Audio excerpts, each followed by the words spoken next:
Brought to you by 1AAuto.com, your source for quality replacement parts and the best service on the internet. Hi, I'm Mike from 1AAuto. I hope this how-to video helps you out.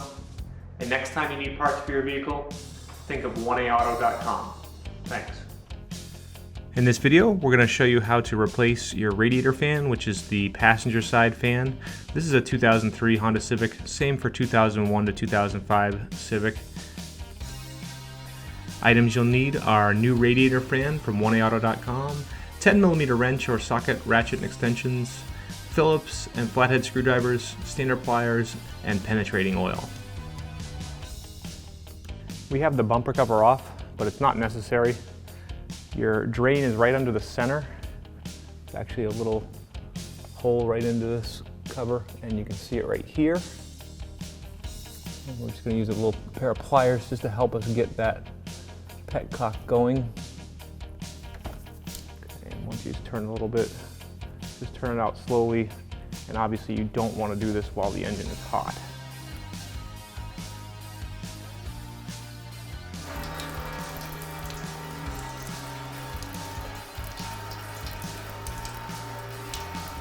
Once you get it draining, remove the radiator cap to allow air in and allow it to drain. 10mm wrench, loosen your negative battery cable first. Pull it up and off and remove it.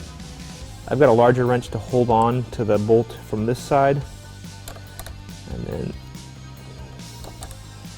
loosen it up and disconnect your positive cable second. Pull it off. And just kind of push them down so they don't come back and hit the battery. 10mm bolt to remove here, and then 10mm nut here. And we're lucky enough, I did spray it down, but the way it was put together is actually just a hook at the bottom, so you can unhook that and pull the retainer up and off. And then this little protective cover comes up and off as well. And now you can lift your battery up and out. Remove the rest of your battery retainer, and there's a 10mm bolt holding the reservoir right here. Remove the bolt with your socket and ratchet and extension. Lift it up and out and just unclip the hose as you go. Okay, it's just a little wire clip. Sometimes you can actually just use your fingers and pull it off towards the bottle, and then a pair of pliers will help you just break this hose loose and then twist and pull it off. We're going to remove this 10mm bolt to remove the ground strap, get it out of the way, then use pliers to pinch the clamp, remove this hose to pull it up out of the way, and then there's two 10mm bolts that hold the fan assembly, one here and then one back over here. And then you want to disconnect the connection as well. It's just a tab here to press. Sometimes you pull this, it should slide down and off, but press the connector and disconnect. 10mm socket with a ratchet extension.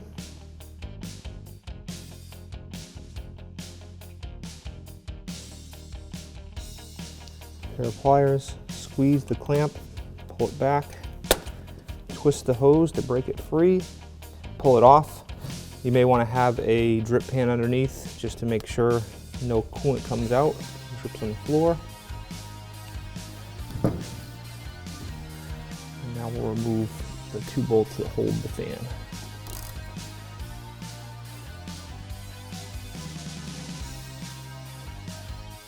Anything that you can do to give yourself a little more space, which one thing is disconnect this coolant temperature sensor. It just has a tab on the side. Press the tab and wiggle it off. I just hold the hose up out of the way. The fan pulls up, and then you can slide it some to the side. You have to reach down and push your lower hose a little bit.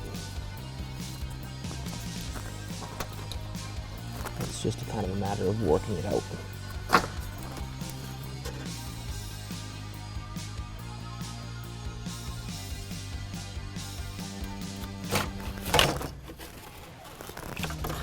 Original part from the vehicle, new part from 1AAuto.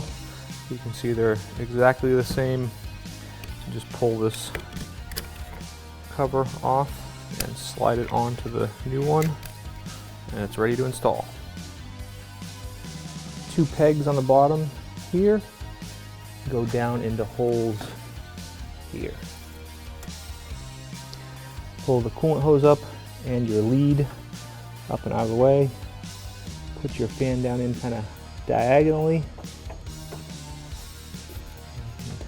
It's just a matter of, you gotta push on the lower hose a little bit and continue to feed it down in. And then this upper corner, you just have to get around the brace. So to get this around, just move it out a little bit of force, push it in behind, and then it kind of goes down in. Make sure this hose that goes to the coolant bottle's out of the way. And then you just have to kind of lift it up and try to feel for, you can kind of reach down there, feel one of the pegs, feel for the hole, and get it to slide down in place. And once you do that, the holes should line up pretty well with the holes in the radiator to mount. And you can connect the connector. And then this bolt goes in, the other bolt goes in. And 10mm socket and ratchet, and with an extension, just tighten them up.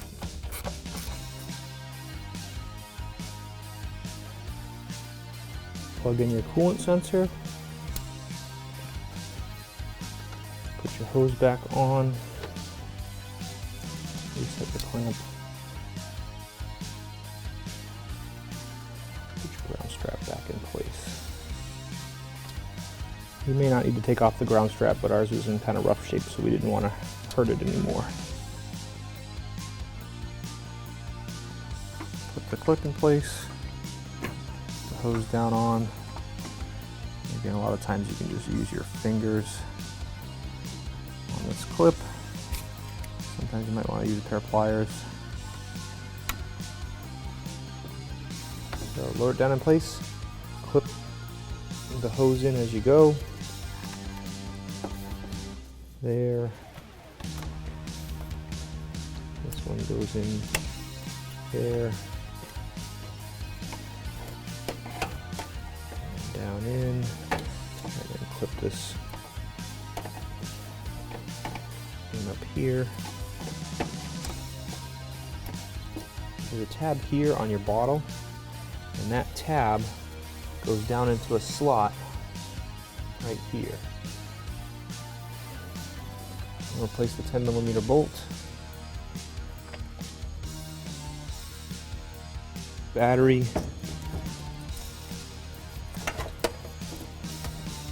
In place. Put this down and in.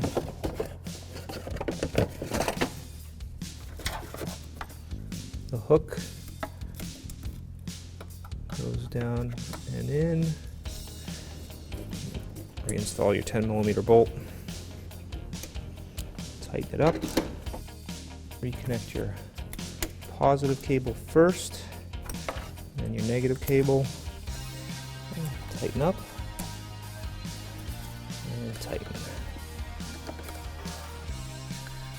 Antifreeze is a little bit of a conundrum. Not a lot of places accept it to recycle it, so what I do is when I can, I reuse antifreeze that I've drained out. So I use a nice clean pan to drain it into, and then I use a piece of t-shirt or a rag and put it into the funnel, and then you dump your old antifreeze through it, and this will filter out most of the dirt. Now, some may say, well, you don't want to reuse your antifreeze. That's true if you live in a very cold climate like Alaska, or a very, very hot climate like the desert Southwest, where antifreeze is very important. If you're in a temperate climate, it doesn't matter if your antifreeze breaks down some, you can still go ahead and use a little more worn out antifreeze, and usually you want to augment the old antifreeze with new antifreeze anyways to top off the radiator. Use a 50-50 mix. You can either buy it pre-mixed or buy it full strength and dilute it on your own with water.